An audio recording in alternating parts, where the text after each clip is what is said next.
morning, everyone. It's so great to see all the wonderful faces out there. Thanks for taking your time on a Saturday morning to join us. I like that segue into this segue because I was empowered by STEM, and my hero is my mother, Dr. Stella Williams. She will now share with you her knowledge and how she educated young women. Thank you.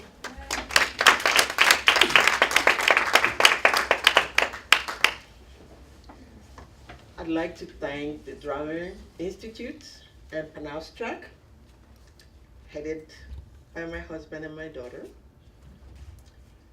to be able to share my passion with you this morning.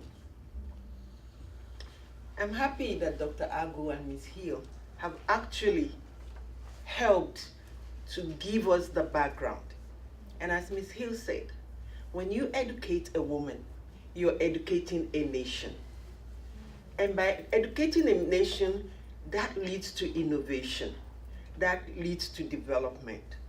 And so this morning, I'd like to bring in what Dr. Agu started off with, creativity. Each child born on this planet has come in with something to share and to give. There's the story that when the child is born in Africa, especially, you slap that child in the bum bum, and the child would scream. In other words, yes, I'm here. Okay? And when that child is a girl, believe me, that is a treasure. It's not always that clear to people that the girl child is more important and critical than we've given that opportunity to in Africa. Because it's the girl child that takes care of the father.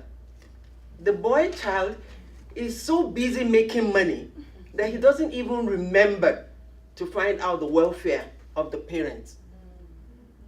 And yet, the father wants who?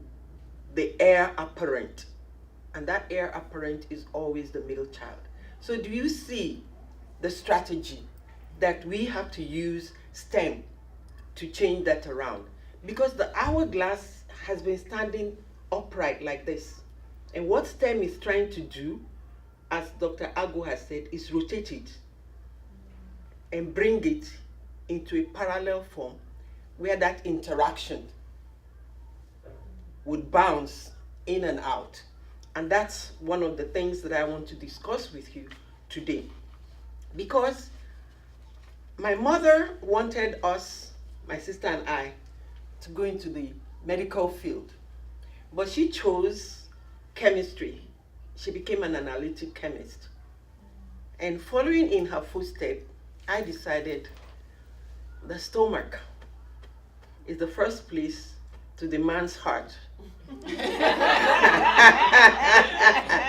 And so, if I'm to hold my man, I have to be able to create those dishes that would make him come home.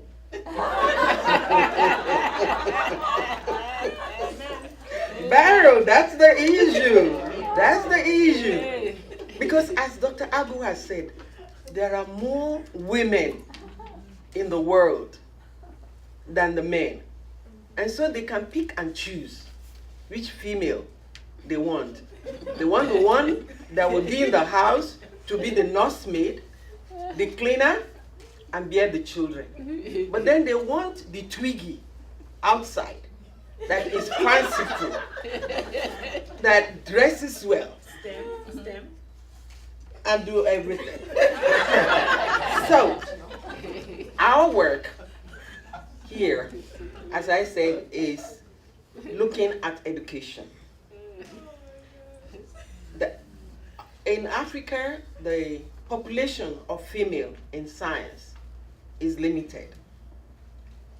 And also in agricultural economics, or in accounting, or in engineering, or in the various technical institutions.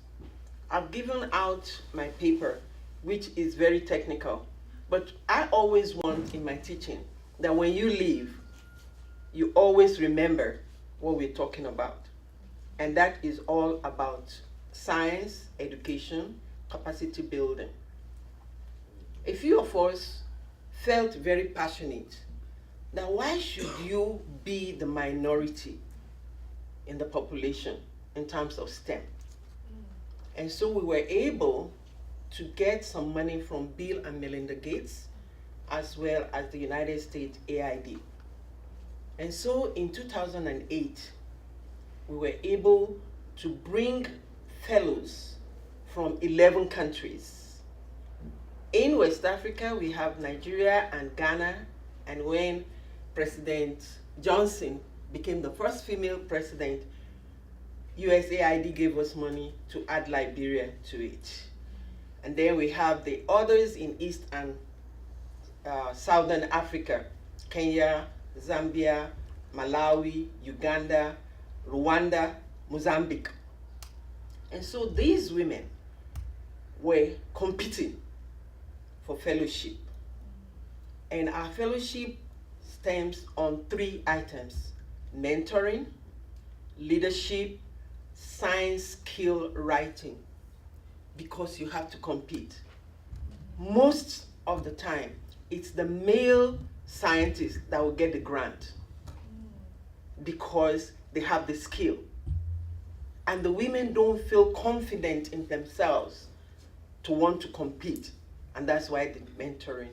The leadership is that if you are able to do well, then it's easy for you to stand up and say, I am. You could hear my daughter telling you about her engineering course. This is because, as Ms. Hill has said, my sister and myself had science background. And so it was easy to make science real in the home front, as Dr. Agu has said. And so we were now able, 3 years later, to look at what has come out. The first time the competition took place in 2008, there were 1,500 applicants for just 70 placement. So in other words, it's the crème de la crème that we were able to pick. But they had a special goal, and their goal was to be able to take what they have been taught back into the rural areas, as Ms. Hill has said. In other words, don't stay in your university. Don't stay in your Institute of Agriculture. Take that scientific research work to the rural area, because 70% of the women in those farming communities need that assistance. Right. Most of the men have moved into the cities to work in the industries, to have money. But the women stay behind and work with the elderlies and the elders, to be able to provide food. But 90% of the food suffer post-harvest losses because we don't have the electricity, so there is no freezing. The processing is manual, and 50% of it is lost by various infestation of animals, insects, and what have you. And so for us, award called African Women in Agriculture Research and Development, based in Nairobi, Kenya, was born. That's in 2008. Mathematically, that gives us the 6th year coming in for these women. And so we now decided, in their goal that we gave to them, that they have to go into the rural communities, they needed the financial support. And so we carried out the evaluation to find out how many of our fellows have been able to go into those rural communities. We were able to find people our fellows in Uganda, our fellows in Malawi, our fellows in Kenya, our fellows in Mozambique. The Nigerian aspect of it was still lacking because the Nigerian government did not give them the wherewithal to be able to move from their laboratories into the rural areas. And so, to celebrate my landmark, I decided instead of calling a party and having people to come and rejoice with me, that I would give that as my legacy to Nigeria. As my daughter has said, my parents are from Sierra Leone, went to work in Nigeria, which is the storytelling of the aspect, and I was born in Nigeria. So I looked at myself as a Nigerian rather than a Sierra Leonean. My sister lives in Sierra Leone, and my cousin lives in Liberia. So when we had the first African meeting in Abuja, they had the 3 legals. My sister, Nana Pratt from Sierra Leone, my cousin, Teresa from Liberia, and I, Stella. So we have Sierra Leone, Liberia, Nigeria, and all of us from the same brood, but different countries. And all of us working in STEM. And so we started the Nigerian Women in Agriculture Research for Development. Not African Women in Agricultural Research and Development, but Nigerian Women in Agricultural Research for Development, so that they can go into the rural areas to share their information.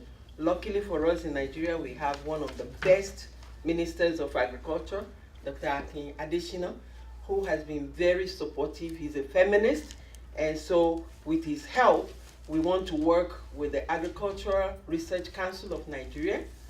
And last year, I was able to go to a number of the institutions, University of Ibadan, which is the mother university in Nigeria, University of Abeokuta, which is the Southwestern Rural Community Development University, the first agricultural university.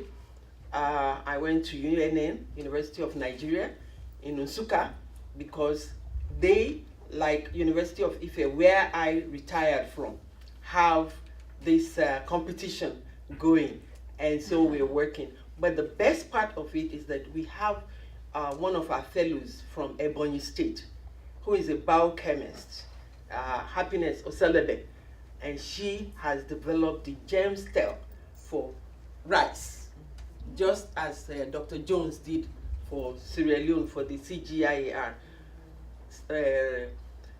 Happiness has developed the germ cell for rice, the Abakaliki rice, and it's now, as the minister has done, that there is no more importation of rice into Nigeria. So, yes, so Happiness and a few others are now working in that area. So it is important that moving that hourglass from standing upright to the equilibrium where there is interaction is what we look forward to do.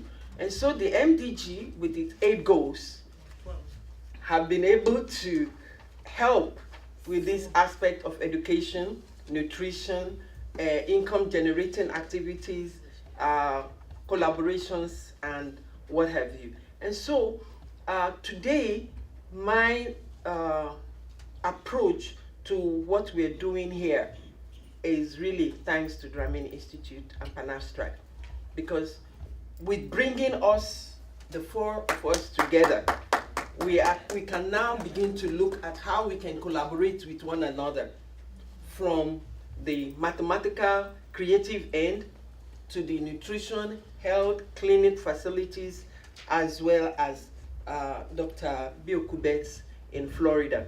So I'm hoping that they will have a good discussion going on. The light is still on.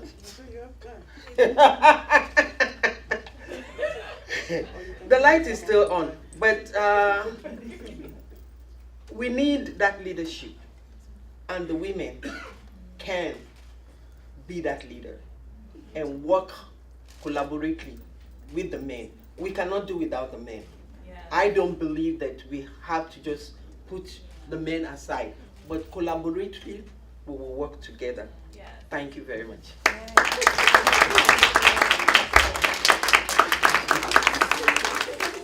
How do you politely kick your mother off the stage?